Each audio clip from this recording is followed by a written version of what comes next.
How to find Bybit wallet address. Hello and welcome back to our YouTube channel How to Tutorials.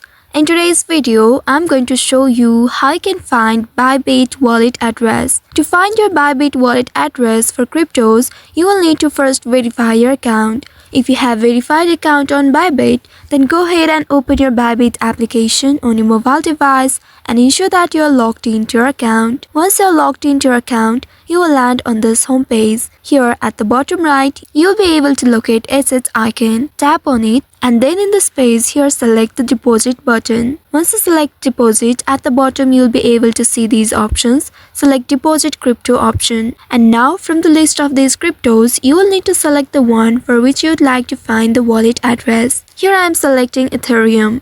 Once after selecting it, now here you will need to choose the chain type. If you are choosing Bitcoin, then you will need to select BTC. Here I have choose Ethereum, so I am selecting ERC20. Soon after tapping on it, you will be able to see your unique wallet address. Here I have not verified my account yet, so I am not able to see it. But if you have verified account, your unique wallet address will be displayed here. You can simply copy the address by tapping on the copy button, or you can use the QR code provided for easy sharing. So by following these steps, you can easily find Bybit wallet address. I hope this tutorial was helpful. If yes, don't forget to like, share and subscribe to our channel. Also hit that bell icon to never miss any updates from us. Thank you for watching.